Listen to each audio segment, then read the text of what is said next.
Beloved people,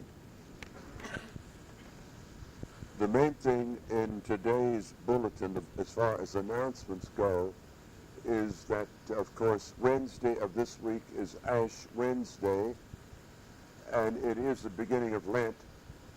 And as you know, it is a day of complete fast and complete abstinence for those who are of age.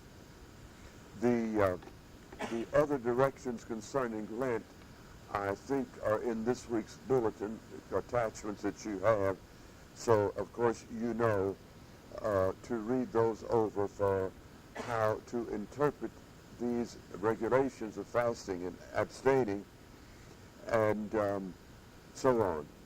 But Wednesday should be a day of very special recollection. Not just prayer, but recollection. Today's epistle of St. Paul is, of course, of all the epistles in the book, this one is the best and the most important, and the one that we should be very intent upon listening. I'm sure that all of you have noticed in our bulletins in the past several weeks now that we have been speaking about the interior life. And to my complete surprise, I have learned that many of us simply do not have an inkling of what the interior life is. And simply because we follow the traditional Roman Catholic religion does in no way indicate that we are living or that we understand or that we comprehend the interior life. Today's epistle does not directly talk about the does not in vocabulary talk about the interior life, but it tells you all about it. And if we have not charity, as is spoken of in today's epistle, no matter what we do, means nothing. Now, we will be quick to interpret this word charity in that we have to go around loving everybody. That does not have any dealings whatsoever with what we're talking about. That we have to be lovey-dovey to everybody, and that we have to always have a pasted smile and a smiley face upon us all the time to make sure that everybody sees that I feel good, you feel good, and everybody feels good. So everybody's happy in the house. That's not what this charity means. That's not what the interior life means. I've also come to the conclusion, unfortunately, that there are those who do follow the traditional Catholic way of life, but whose Catholicism is in very, very deformed. They do not have the proper attitude of Catholicism. And it isn't any wonder then that if our offspring or our brothers or our sisters or our mothers or our fathers or our friends or our neighbors are by no means affected in the good way, by no means affected by our Catholicism and the way we present Catholicism, it isn't any wonder that they have a weak look toward it, or that they even look at it at all. Some of our Catholicism is simply a manufactured variety of some kind of something or other that we have read about, or that we have conjured up, or that we have suspected is Catholic, but it isn't. I can truthfully say, at least I hope I can truthfully say, with some measure of accuracy, that in our bulletins we are trying to present a kind of Catholicism that once inspired people. You want to know something? As I have told you on other occasions, our bulletins are being sent out across the country. There are several places that get our bulletins. And you want to know? There are more than just a few who resent what we have to say, and who think that our Catholicism is not the type that is proper and correct. I fear that in too many places, the Catholicism that we as traditionalists are trying to promote is a kind of an artificial, manufactured strictness that is pasted on at best. And it doesn't go beyond the paste-on condition. And this morning, St. Paul very clearly indicated that if our observance of the law of Jesus Christ is not proper, if our observance of the law of Jesus Christ is not as Jesus Christ wants it lived, if the law is not kept, if we do not keep ourselves in charity and let us surround everything we do with this word charity, that it profits us nothing. But somehow there are those of us who feel, have a deep-seated feeling, that so long as we are doing something good, doing extra prayers, extra rosaries, extra, little tidbitty things, so long as we are doing something of that nature, that we're all right. And St. Paul today clearly says, if you give your body up to be burned, and you have not charity, it profits you nothing. And in our own affairs in our Benedictine communities, it is a clear teaching. It is a clear teaching that a man can live in a monastery for 20, 30, 40, 50 years and be an absolute model, a total model of obedience and kindness and charity and humility and all of the other things. Can be absolutely pointed to as that man is the example of perfection.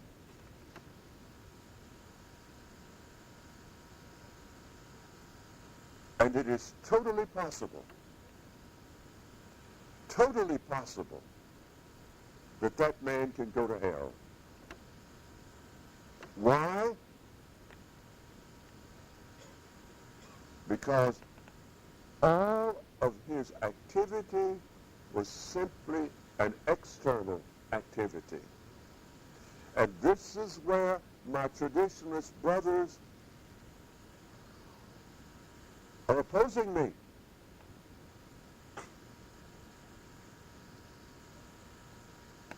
Because they present a picture, as long as I am being obedient, as long as I am being good, as long as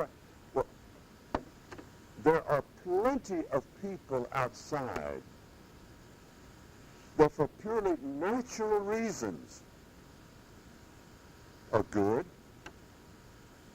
and live what we would classify a holy life. But on a purely natural plane, this gets them nothing. We have to learn what the interior life is if we are ever to expect to change the heart of man. Let's look at our children. As long as they are under our thumb, they obey. But as soon as they become of age, what are they? What are they doing? Members of our families, wherever, we have to take this business concerning God. Either we take it seriously and completely and thoroughly and absolutely, or we don't take it at all. There's nothing in between the two. They are as far apart as east is from west. When the next little booklet of ours comes out, which should be, we brought it to the printers this past Friday, so that means that within the next 6 weeks you will be getting the bulletin, that is that little speculum booklet that we put out around Easter time.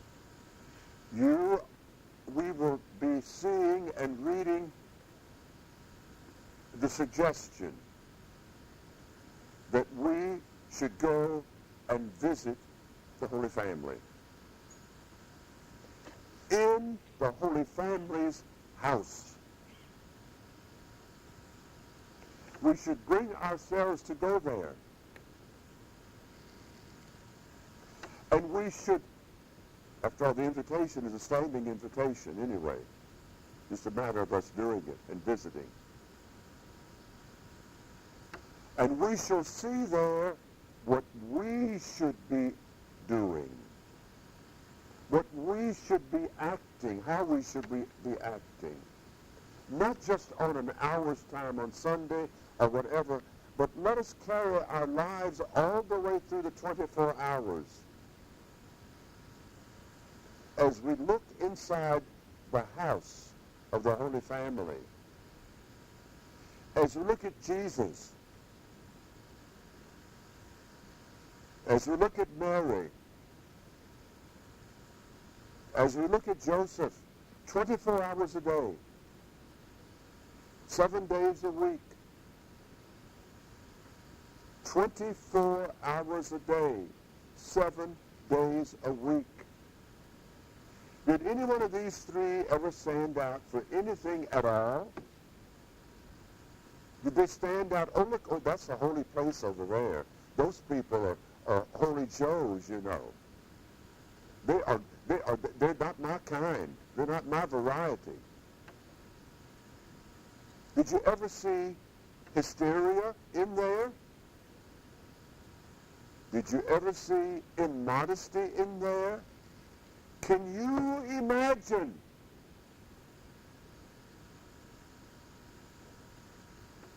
And we have all kinds of devotions to the Blessed Mother, don't we? We're always praying to the Blessed Mother for this and the Blessed Mother for that. And our prayer books are bulging with prayers to the Blessed Mother. And how we follow her around as if, you know. But do we act like the Blessed Mother, ladies? 24 hours a day, 7 days a week. Are we at all of the mentality of Mary?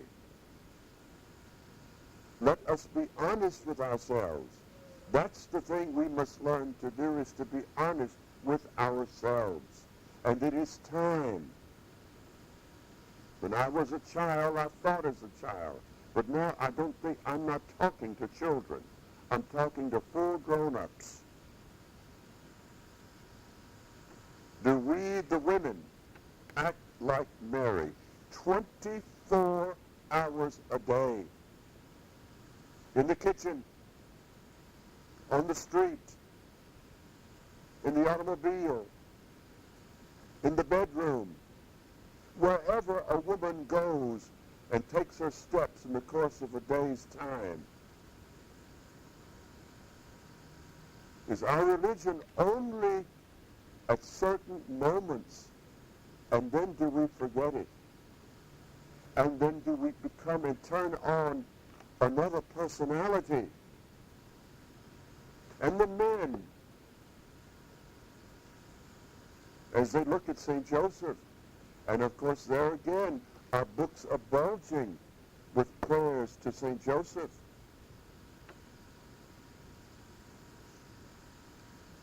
How much like St. Joseph do we, the men, act like?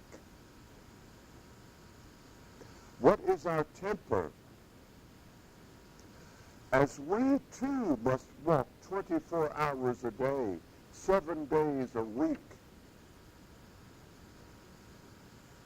What kind of religion do you think St. Joseph would be living? You know, we've put this Holy Family in the time of the reign of Octavius Augustus. Why God chose that particular time, nobody knows. This was strictly God's business. Nobody knows why Christ was born during those days. He could just as well have been born today. In the midst of all of this that we're going through, how do you suppose these three people would go about life today if they were in the flesh walking around us, in our neighborhood? Do you think they'd be standing out like sore thumbs? That Mary or Jesus or Joseph would stand out in some of the representations that we traditionalist people are putting paint on? Yes, we are. We're painting these three individuals. We're painting them rather than us. How do you suppose that these three, that Jesus would be going around acting as some of us act? And we expect to have his blessing? That Joseph would go around acting? What kind of an image do we, right now, as I'm speaking of St. Joseph,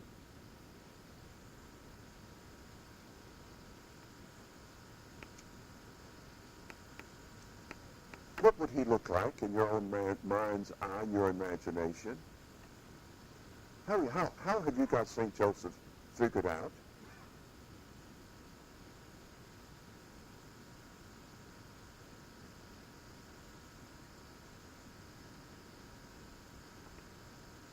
Mary.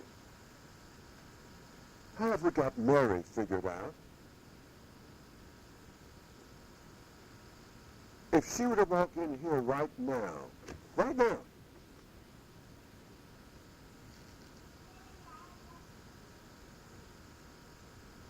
how many heads do you suppose would turn to look at her?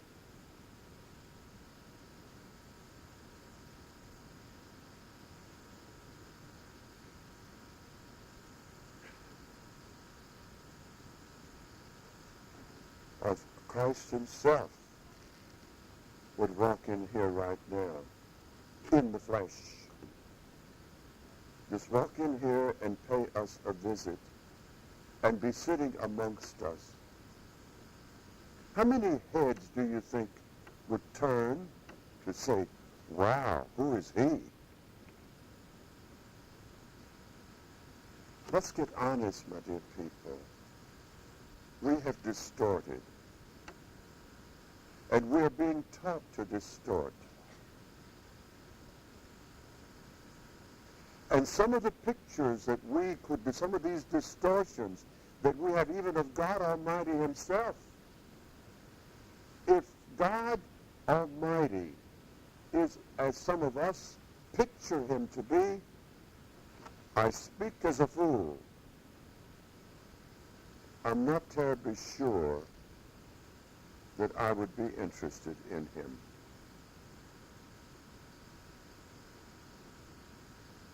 That's where we are. We are not looking at things as they should be looked at, and there is a constant, the deterioration that we see in evidence all around us as stepping out. Every morning you get out of your house, you go into your car, you go from point A to point B, you can tell deterioration from the day before, and the day before that, and the day before that. The deterioration is constant, it is noticeable, and it's there. And here we are, here we are, in our cozy little nooks, and we think that this is the whole world we're looking at in here.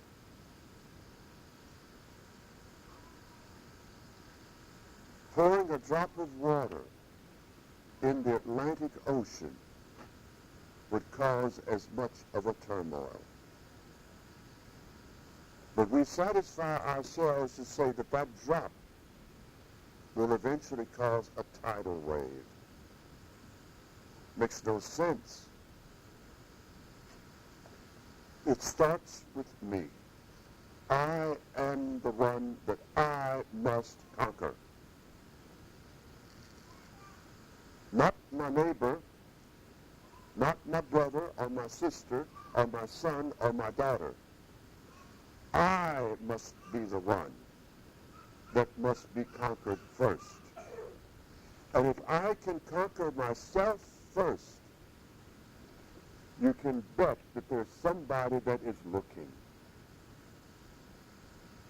and that is watching and that is seeing me conquer me and is seeing the willingness in me to conquer myself before all other things. And he too will follow the example. The same as walking into the house of Nazareth. How many of us, on a regular 24-hour-a-day basis, looking at it, go around the clock, 24 hours, 7 days a week, how many of us would walk into the presence of Mary dressed as some of us dress in the period at one time or another of those 24 hours?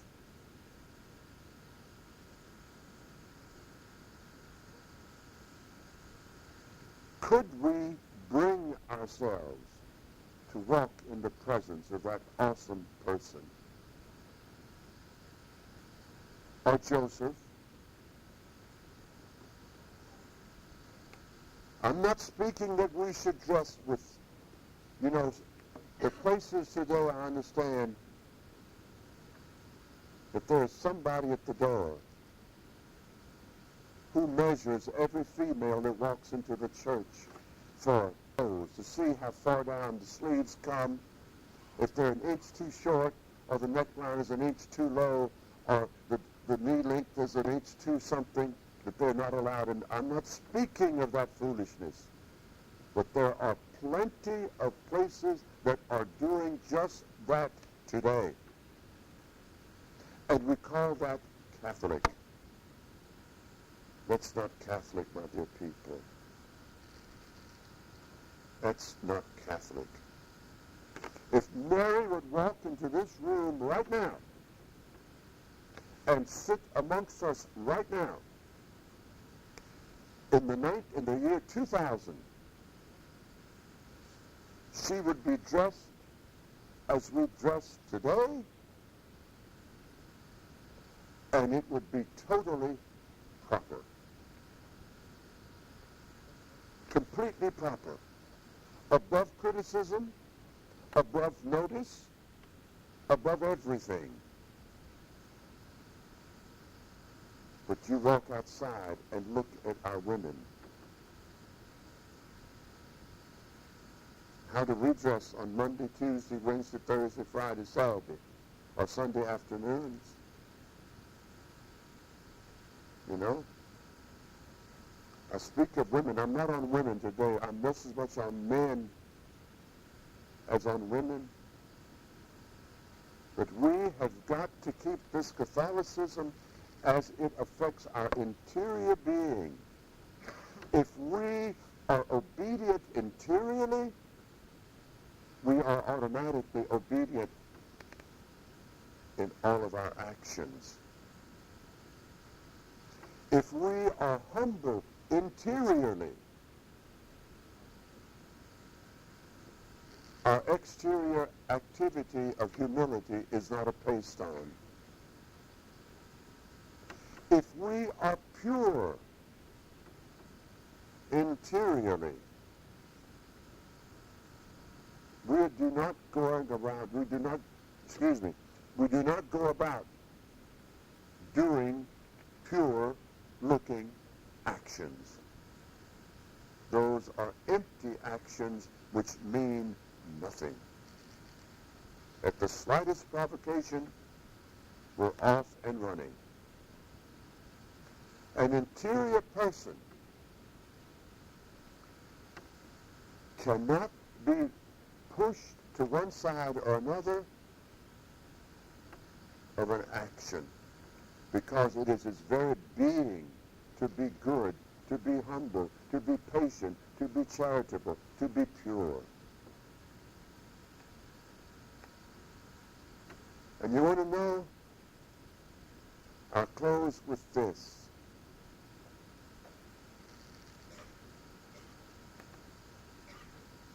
Are we, or can we,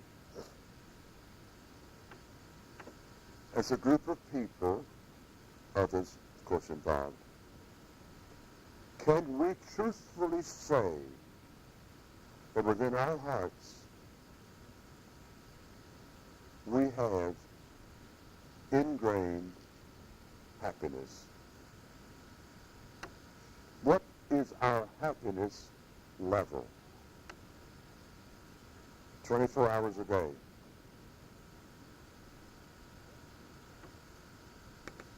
What is our joy level? 24 hours a day. And so on, and so on. And to the degree that we are happy, to the degree that we have joy in our hearts, to the degree that we have serenity in our hearts, to the degree that we have peace in our hearts, to that degree are we living Catholicity. Because true Catholicity will bring happiness and joy and peace and serenity and trust in God. This is what we must look at. And this is the matter of going back and looking at Saint so-and-so, whoever, which we have a tendency to do, and to quote saints, and to do the extraordinary things. And we tell ourselves that we have to do extraordinary things too in order to be pleasing to God. Jesus, Mary, and Joseph did not do anything that was noticeable. As a matter of fact, what was the only thing that they could say about Christ when he went out in his public life? Well, for goodness sake, who in the world is that? Isn't he, Isn't he the carpenter? Isn't he the carpenter's son? Just who in the world is he? You know? That's how noticeable Jesus Christ was for the first 30 years of his life. And they lived in a small burg of a city, busybodies, nosy people who were constantly looking at everybody's business, where if this man had done the slightest thing that was unusual, it would have been immediately grabbed, and he would have been noticed. But he wasn't. And yet, his was the perfect interior existence. And he was constantly in God's presence. Constantly. So as we approach Lent, let's not go into Lent with a whole bunch of idiotic resolutions that last about 2 days, and then we go right back to where we began. If we walk into Lent and then walk out of Lent in the same condition that we walked into Lent, then we need to take some very serious, we need to do some very serious examining of just where we stand and where we are. Lent is serious business. That's why this epistle was particularly chosen for this particular day, just before Ash Wednesday. That no matter what we do, if it is not from an interior, if it's not coming from our interior life, it is totally wasted effort. Totally wasted. And we have to understand this. Let's, during Lent, let us have the courage. Let us have the courage to accept the invitation of the Holy Family. And let us have the courage. They'll let us. They'll be very happy for us, too. To spend a week with them. Think we can do it? Men bring clothes that are proper, and women bring clothes that are proper. And be prepared for the shock of your life. Be prepared. They're not going to stand over you and take everything and, oh, don't do that. That's wrong. You shouldn't be doing that. Oh, no, you can't do that. They will not intrude. They will not open their mouths to correct you. They won't have to. Because you will see it in them, and you will be the one to say to yourself, that's the way I want to be. And that's the way I'm going to be. And then later, invite them to come and spend a week with you and see how much activity will be put into practice just before they get there, and see how much house cleaning you'll have to do, and how many things you're going to have to change just at the thought of these 3 people coming to stay with you for 1 week. And look at your own behavior, how you act and how you will act when these 3 people come into your house. Now, dear people, it's time for us to get serious with the problem and to understand where things are. It is no longer time for us to think as children. We're grown. And we're living in a world that is completely ignoring the possible existence of a divinity. And the faith that exists in us, the faith that exists in our children, the faith that will exist in our children's children, we have cause to worry about. And teaching them the catechism, where some of us think so long as you know the catechism, you're safe, you may just as well memorize the dictionary for all the good it will do. The catechism is nothing more than a glorified dictionary reference book. The catechism does not, and this is on tape, the catechism does not teach one how to be holy. That's not the purpose of the catechism. The catechism merely presents the law, and that is that. But we have to work to be holy. And then we can look at Easter and say, thank God for the beauty of it all. I will see you again before Easter. But at any rate, God bless you, and let us stay strong, and let us believe, and ask God to help us in our unbelief.